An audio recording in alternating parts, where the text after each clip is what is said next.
all of you. I know it's slightly early by Trivandrum standards, and this is, a couple of us actually went to Leela first, and then we came.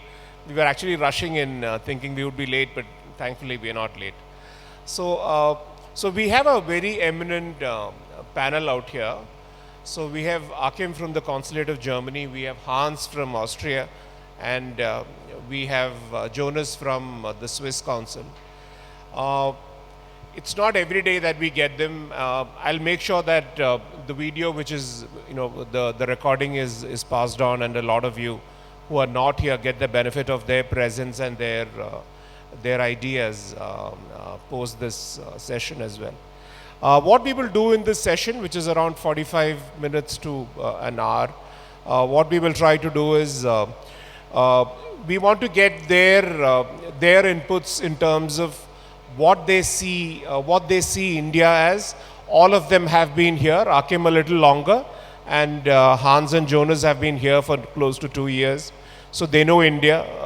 They've come to Kerala before, so it's not completely new to them.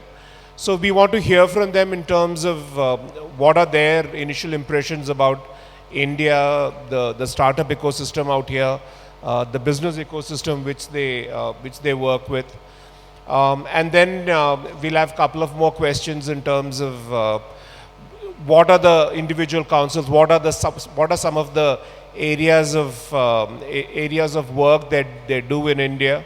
Achim has recently inaugurated the language center in Trivandrum, so we want to understand some of the schemes and what for some of the startups out here, what is in it for them if they want to set up something in Germany, etc. And then, of course, we'll pick up a few questions depending on time. So having said that, this is going to be the broad format of things. So we'll start with the question in terms of. So to all three of you, a little introduction in terms of your council work, which is happening in India. What are you generally focusing on in India? Whom are you meeting in a general basis? Besides all these conferences that you go, what are some of the things that you are focusing on when you look at India and when you're working here? Start with you, Achim, and then we'll go there. Yes, good morning. Thank you for having me here on the panel. On the beach. Unfortunately, we can't see the beach, But anyhow, what are we doing? If you look back to the foundations of the Bangalore Consulate General, it dates back to the end 2008, 2009. The idea was threefold. First of all, serving German businesses. Second, giving visa. And thirdly, and that I think has a lot to do with what is happening here, is to bring the science world of these two countries together. So if you join business and science, I think a lot of the startups are somehow related to these areas. I know a startup, for example, in Bangalore, which is Log9 Materials, and the founders, they are techies, they are coming from the university, they're specialists in material research. So I think that bringing science and industry together is a very, very good match. And that is what we're doing quite often in different circumstances, in conference like this one, but we bring in delegations with startups, with industry, we bring the industry together, and that is, our focus in this particular area. If you talk about the areas where we're interested in, I would say, I was thinking about it before I came here. The sky is the limit. We have seen so many different, here on the screen, so many different companies, from cream or creams for your skin up to highest technology products. I think there is no limit, and that's a good thing of this creative bunch of people, of young entrepreneurs, to have these ideas, to follow their dreams, and to bring them into action. And we try to support them and bring them together with the players coming from Germany. Thanks, Achim. So the same question to you, Hans. So you handle the trade desk. What does the trade desk do in a regular basis? What is in it for some of them in terms of what you do out here? How can they come, collaborate, etc.? And then, of course, your general impressions about your India foray.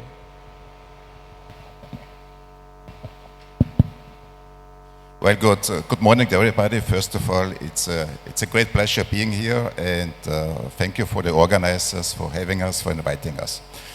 Well, my task as Trade Commissioner is to promote the trade between Austria and India. And I can say we've been quite successful in the last decades, I must say. So Austria, I must say, we are middle-ranged country in the European Union. We have just 9 million inhabitants. And for example, many years ago, when you said, I'm from Austria, then the colleagues from India said, oh yes, I had been in Sydney last week and so on. So this changed completely in the meantime. And Austria is famous for tourism, is famous for cakes, it's famous for music. But in reality, and this is not so known, Austria is a high-tech country. And traditionally, our exports in different areas have been from the automotive supply industry, have been we are very strong in the railway sector, we are strong in tunneling, we are strong in communication systems. So we have a lot of companies in niche areas. We have like 300 hidden champions. They're very specific technical niche areas. They provide us to the industry, and 300 of them belong to the top 3 in the world. So very high-tech, very specialized. So we are promoting that, we're helping that. We inform the Austrian companies, we advise them, we consult them, we organize trade delegation. And what is very interesting, it changed in the last years, especially because of the startup system. So traditionally we did business with the 5, 6 large conglomerates in India, New Delhi, Bangalore, Mumbai, Pune.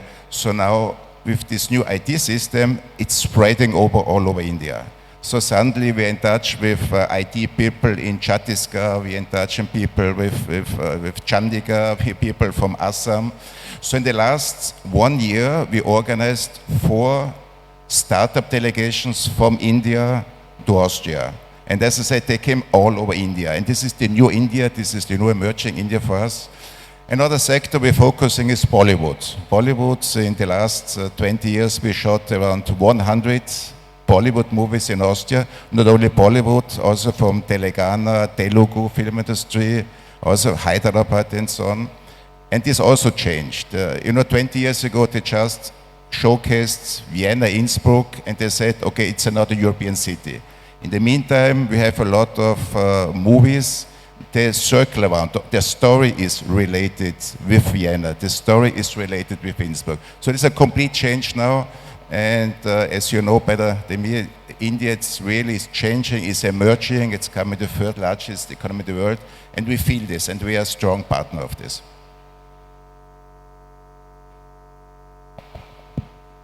Thank you. So Jonas, so all of us have heard about Switzerland, I'm sure. And because of a lot of movie scenes, in the Indian movies being shot out there, there is a lot of interest in what's happening out there.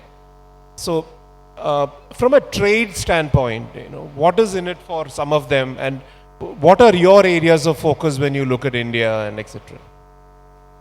Thank you, Rajesh. Good morning, everyone. Delighted to be here again. I was one of the ones that went to the wrong menu, but I'm glad I still made it on time.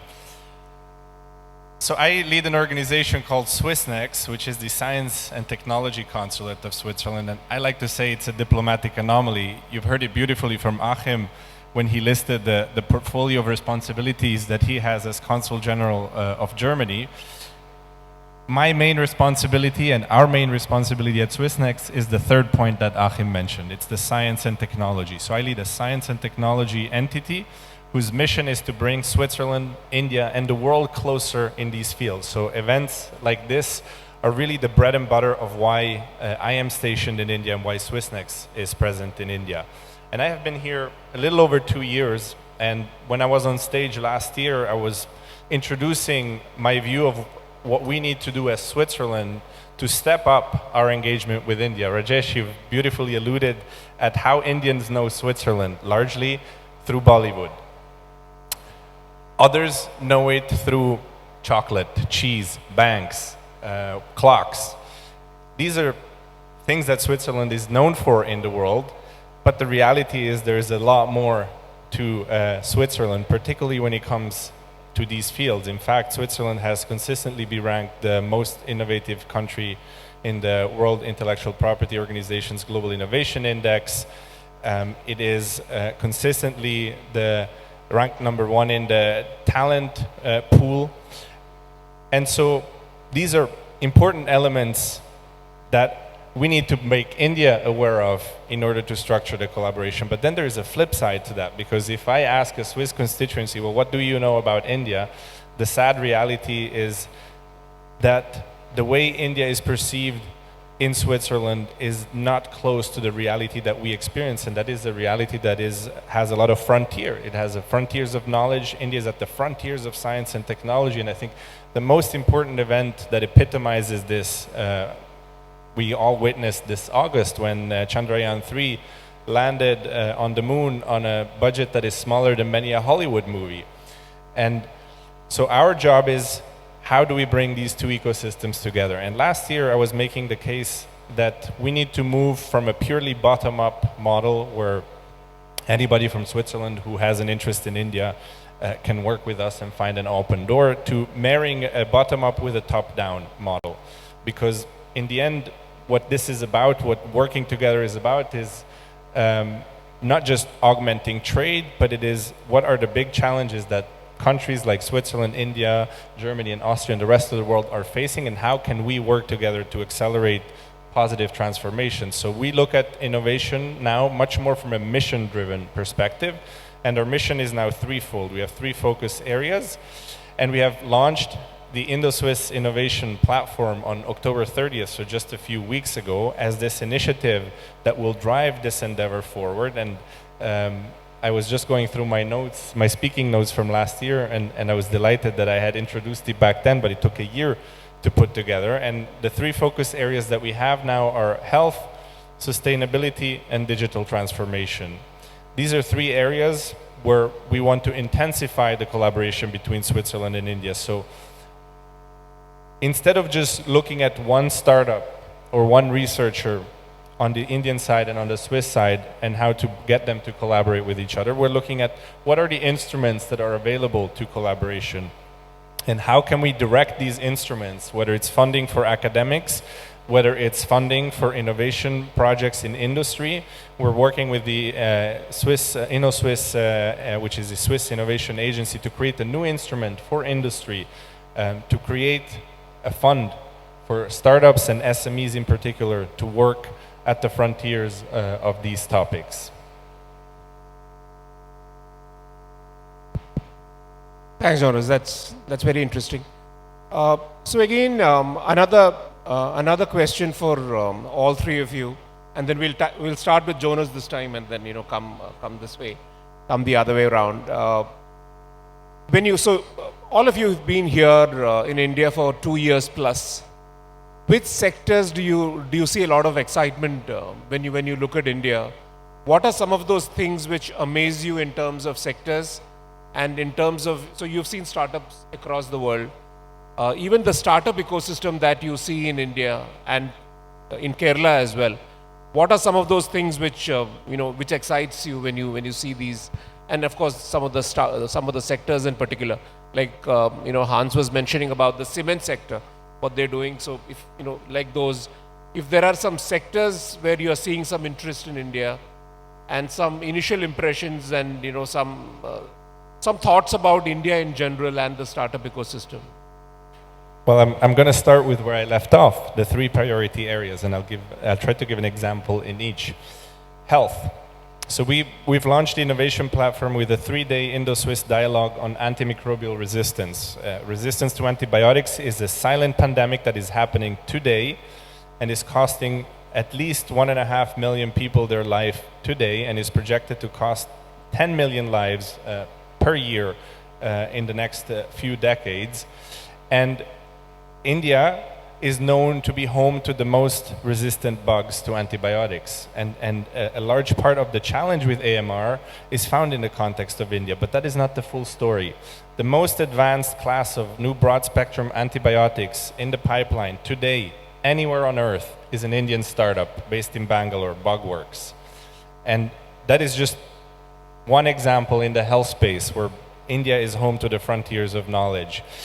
In sustainability, over the past 12 years, Switzerland and India, together with an institute in Cuba, have done research at the academic level on developing a new formula for cement that emits less CO2 as it is produced.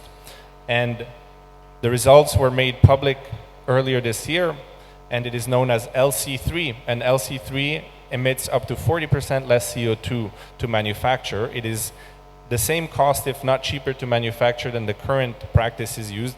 And what the plants need to do to adjust their manufacturing is minor interventions. So again, mission-driven. And in the field of digital transformation, I can name another example of a fantastic Indian startup called Sindler, which recently set up a beautiful center in Whitefield in Bangalore. Sindler is one of the world pioneers when it comes to computer vision. And they have this beautiful tagline: imagine focusing on a fly while riding a horse. And in the field of robotics and automation, having super precise computer vision as technology becomes more advanced, as technology shrinks, and we're looking more at the nanoscale as well, having this incredible precision in the digital realm is extremely important. And then, of course, I cannot not make a mention of India's phenomenal digital public infrastructure and digital public goods, something that Switzerland is looking to learn from and is learning from. And in fact, hopefully we'll soon have a pilot like the French on being able to allow Indian tourists in Switzerland to use UPI when they visit the country. But the goal should really be to expand UPI to the whole country, not just to Indian tourists visiting, because it's such a great digital transformation that India is bringing to bear to the world. Thanks, Jonas. So, Hans, the same question to you. So, you know, the example which you gave about cement and how Austria seeds a lot of technology in that sector. So, likewise, are there, you know, you could probably explain that particular example for the benefit of the audience, and any other sectors which excites you, like, you know, Jones covered digital sustainability, digital transformation, health. Any of these sectors which excites you? I would simply answer all sectors, everything. No, to be concrete, I would like to give you some examples. For example, in Byju's, the learning platform, which is from Kerala, I think, and which have been in news recently, they bought 2 years ago a learning platform for mathematics in Vienna, based Austria, for 100 million euros. Then I mentioned before Bollywood. Just recently, and this is a nice example, we had an Indian startup from Delhi. We invited them to Vienna Up. This is the largest startup event in Austria. They've been there for 1 week. Then they came in September for film scouting. And just now, end of November, they're going to shoot a Bollywood movie with Anu Kapoor and Shah Rukh Khan and promoting it in Bollywood. So this is nice examples which is going on. And focusing on the sectors, well, Austria is strong of course, in the startup sector, in the IT sector, of course, life science, what Jonas mentioned before, also creative industry, and also in the health sector. And but I think, you know, talking about opportunities, I think you should realize here that in all European countries we have a lack of qualified persons, a lack of qualified people.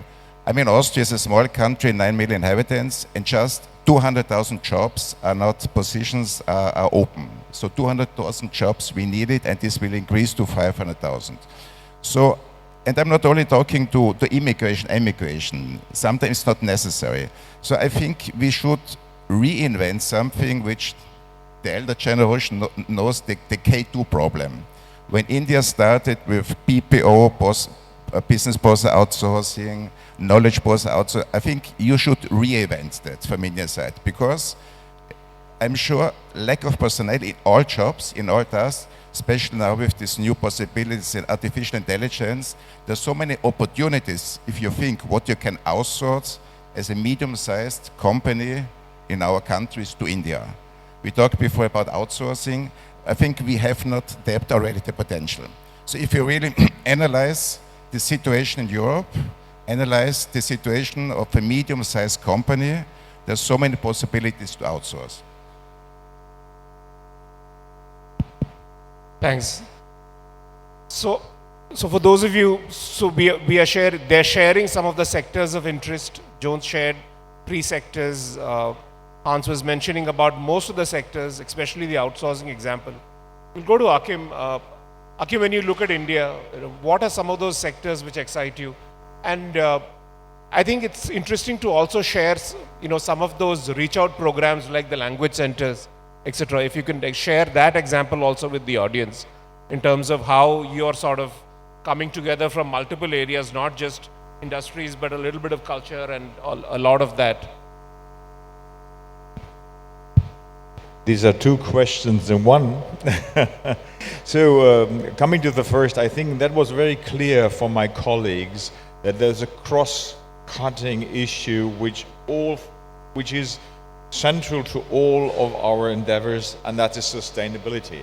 I think we can look at all of these projects, might then be from the health tech sector, from from the automotive sector, Industry 4.0, for green hydrogen, where Germany has a partnership with India. I think the word sustainability is up there, high on the agenda.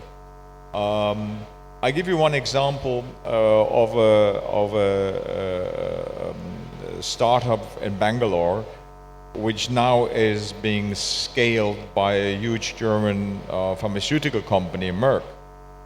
These people invented a printer, a 3D printer for printing human skin. I think that is a little spooky thing because it's like Frankenstein thing, but not at all, because what they use it now with Merck, which is a company is taking off the product, there are no animal testing for cosmetics needed anymore, because you can use printable skin, which is great, because we all know that we want to change the way how we behave and how we use the planet, and that's part of it. So, small idea, printable skin. They now scale it to printable skin, which can be replacing burns in human beings. So it's an amazing development, just as one example. The other example, which I had just already mentioned, is in the automotive sector, because transport and mobility is so important with the batteries. But there's another Indo-German actually, startup, which is located in Munich, and I think in Gujarat somewhere, and they make a program to make it safe for drones to fly over cities. They organize the corridors, because if you have drone traffic for transport of goods or even people in the future, you need somehow to make the airspace safe.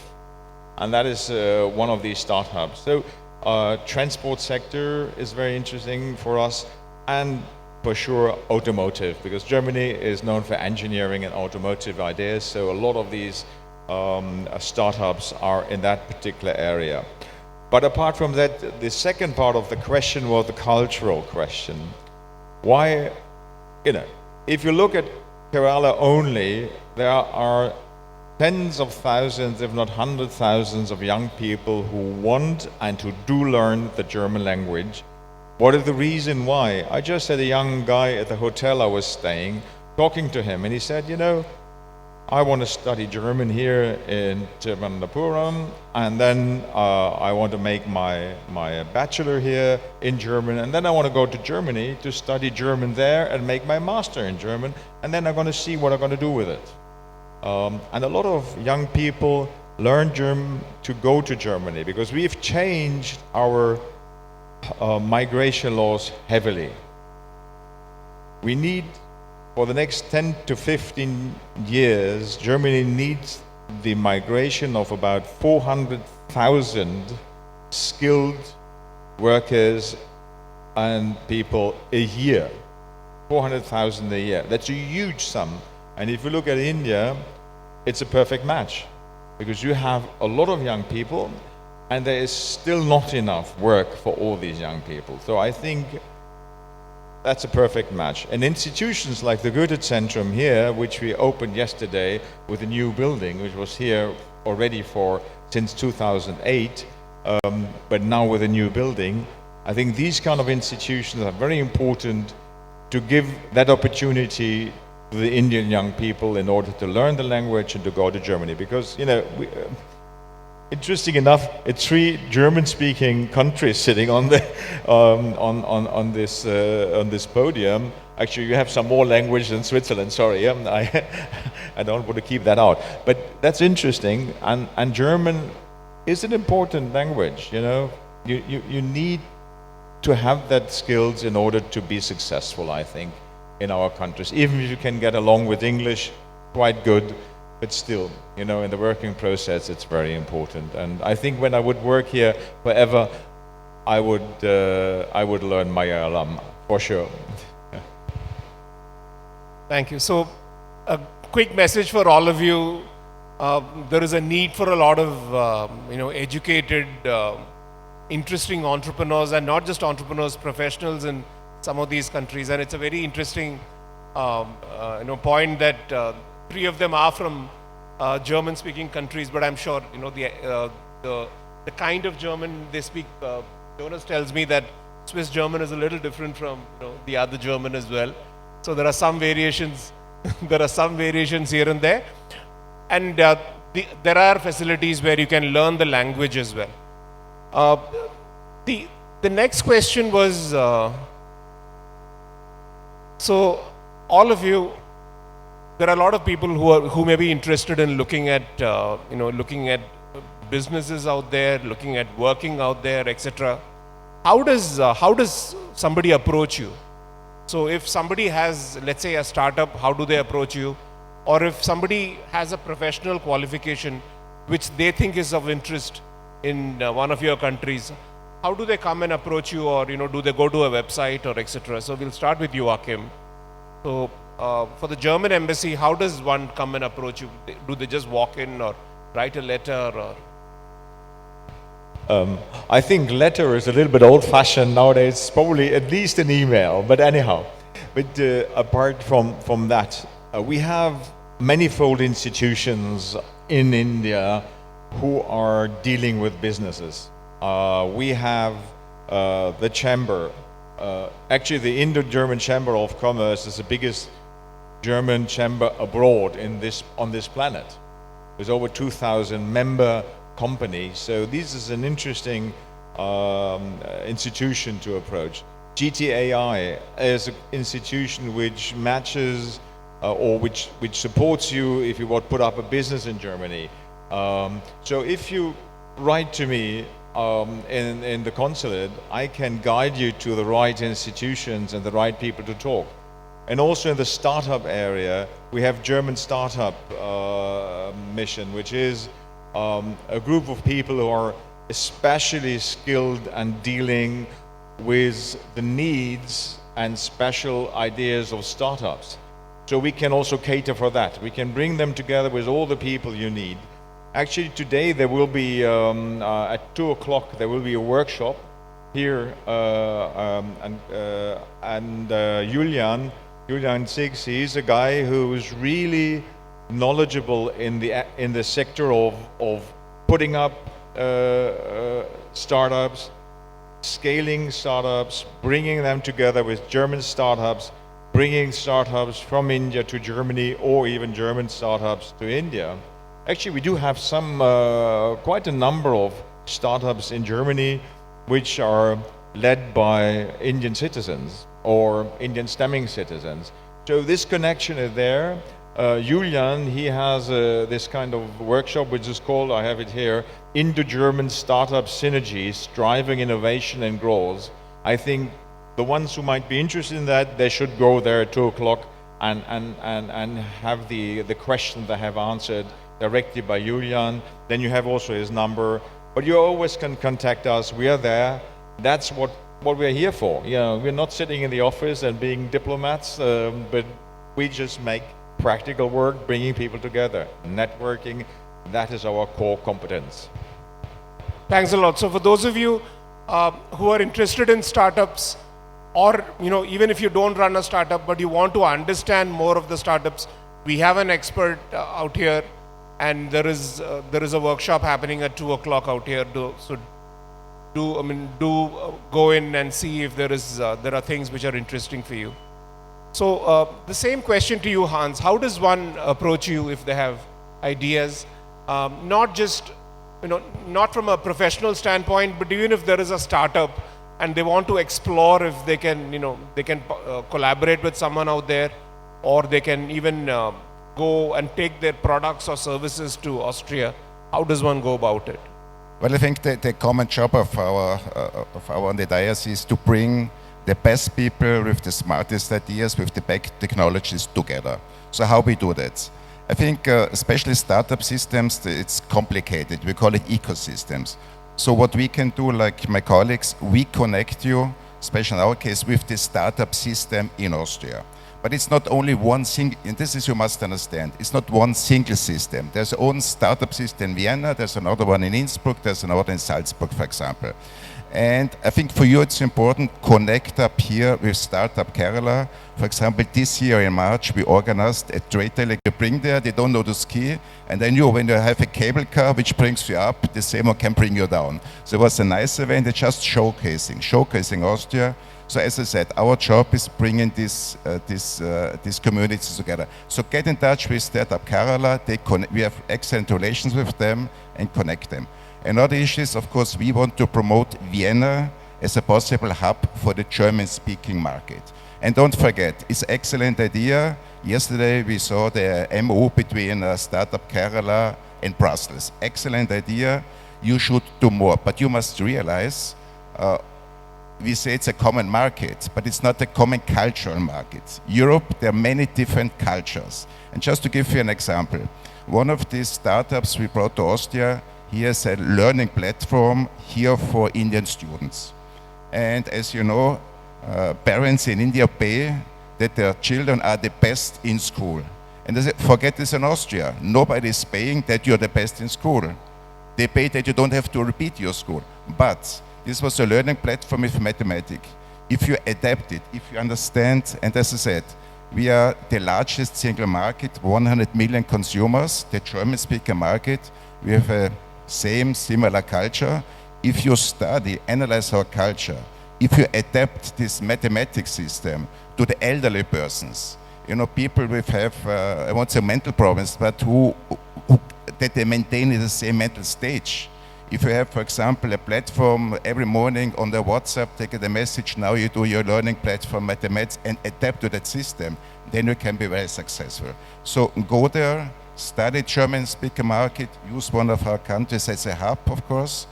Vienna in the case, we also have excellent relations to the eastern countries, but there's no one fit for all solutions. You must know where you go, and that's the reason, join these trade delegations. Go with your trade delegation, go there, go on a singular. And this is our task, we only can give you the rail network, but you must make your decision on your own. There is no single one solution, yeah?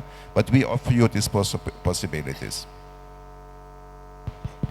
Thanks, Hans. So the entire suite of options are there, as Hans mentioned. There is multiple things that you can do, and they even conduct some of these trade delegations. One can be part of, and Skillovation is a wonderful idea which I've heard. And so I think if you have an idea, or if you have a venture and you want to explore more, there are options available. From what we heard from Achim and Hans as well. So Jonas, the same question: how do people approach you? What are some of the schemes that would interest some of the audience, etc.? Well, it's quite simple. I think everybody in here, I would assume, is to a rather large degree an entrepreneurial person. So you have me here today. I am a physical embodiment of Swissnex and Switzerland, so you can talk to me today. If it's at any other point of the year, you have a number of other opportunities. Our website lists all the contact information. You go on swissnex.org/India and you look under the About Us page for the innovation team. We have 4 fantastic team members in the innovation team that deal with startups that have cumulative experience of 30 plus years. Otherwise, I would encourage you to subscribe to our monthly newsletter called Anomaly. We have invested a lot of energy into making it a different kind of newsletter that is one that is actually worth reading, because we put a lot of effort and care and thought into it. And that's also where you'll find the opportunities, call for action, programs that are open for applications, and so on and so forth. But then when it comes to Switzerland, I also want you to reflect on what is it that you want to achieve in Switzerland, because like Austria, we're a small country and it is not an expansion market. Switzerland can be a hub like Austria or like Germany through which you can access the larger European market. And for that, depending on what sector you're in, it might be a great venue. And again, we're the right people to contact. Any of us are the right people to contact for expansion into Europe. But then specifically Switzerland, what should you want to go to Switzerland for? And that is to improve upon the products, technologies and services that you are developing, because Switzerland is known to a large extent as a deep tech nation, as a place that has this highest skilled workforce that has figured out how to do things that are very, very hard to do and very complex to do. And that is not to say that no one else is doing that, but that is to say that there is a comparative advantage in accessing talent that can help you drive your innovations forward. But the nice thing is that the flip side of that is true as well. We see a lot of frontier technologies from Switzerland who are looking at India first as an expansion market, because of course you have a very large population, it's a very promising market, and then they come here and they realize actually the talent pool that you have in India is phenomenal too. And so they end up improving upon their products and services in India as well, because it's a two-way street. Thanks, Jonas. I think it's a great point that, when you look at some of the smaller countries, you don't need to necessarily only look at market and, the market opportunities. Look at them as possible hubs as well, where once you are there, you can look at the rest of Europe as well. And that's the opportunity that a Germany and Austria and a Switzerland gives you as well. We have around 7 minutes. We'll open it up for questions. Just a quick guideline before the questions. Do ask a question. They are here. So if there are observations, if there are general comments, you can interact with them and give them those, ask them those, or pass on those comments. But if there is a question which you think of is of wider interest to the audience as well, do ask. So do mention, give a very short 10-second brief of yourself and do ask the question. So if there are some mics around, if you can pass on some of the mics.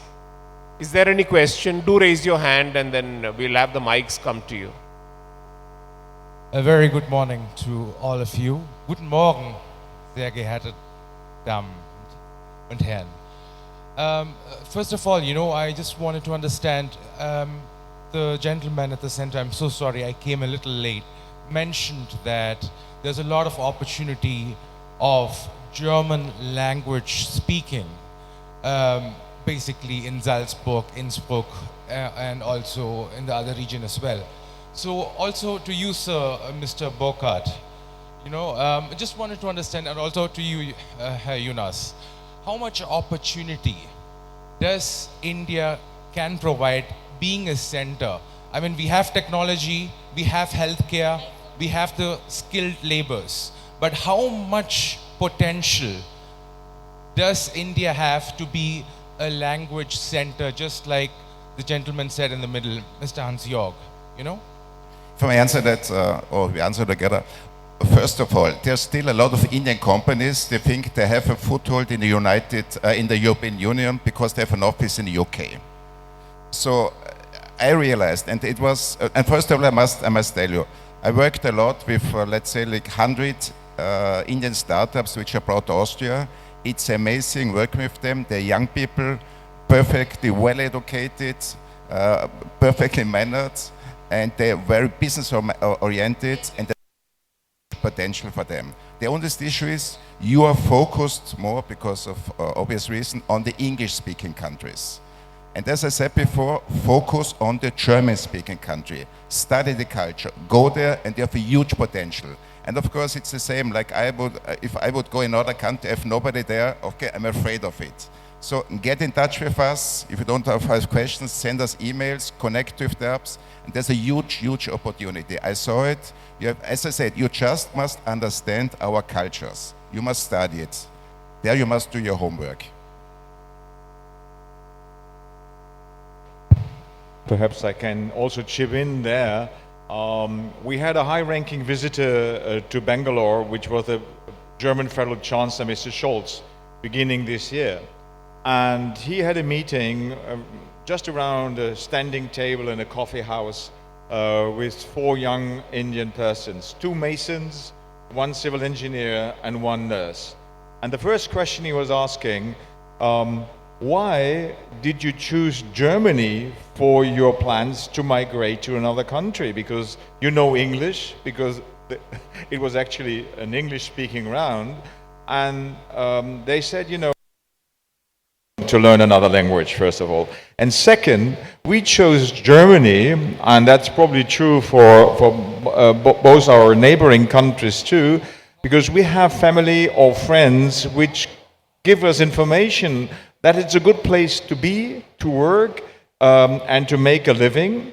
And that's why we want to go there. So this kind of Indian diaspora, which is already there, and quite heavily. We have over 200,000 Indian stemming people in Germany alone, with numbers on the rise, is a very important kind of source of information for these people. So we also try to plug into that resource. There are Indian influencers which are on Instagram in Germany and explain to Indians what is Germany about. And they probably do that also about Switzerland and Austria. And that is something very interesting, and that attracts young people, and that gives also the idea. And perhaps one last comment for being our countries being a hub. If you look only at Germany, our GDP consists of 55% of exports. So you can see we are a hub. We live on working and trading and doing business with other countries worldwide. Excellent. Just to make on quickly what my German colleague said. So all in our countries have an Indian diaspora, and for example, in our case, I know people in Vienna, they are of Indian origin, they are fully integrated, and they even work in this eco-startup system. So connect with us, and we connect with these people also. Thanks for that question, Nair. It's a lovely question. One quick question, and then we'll close. Do you have one quick question? Hello, sir. My name is Anmod Menon, and I'm shooting this question to the German representative. I have been in Germany for a few years. I have done my master's from European Business School, and I've been there between 2019 to 22. So you were talking about the language barriers and all that. So in general, in the uni, what we have seen that out of all the people who've graduated from these universities, only 20% get placed in German companies, especially on a senior level. I'm not talking about IT professions, so keep it separate, but then non-IT, less than 20%. So that's still a major challenge in, in Germany, right? So pocket markets like Hamburg, Berlin, you might find more, but I used to stay in Bavaria, which is the southern part, München. So yeah.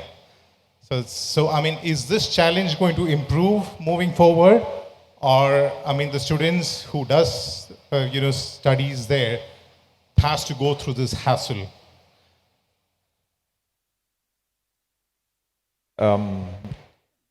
That is a question which we could discuss, I think, for a more longer period of time, because it has a lot of aspects in it.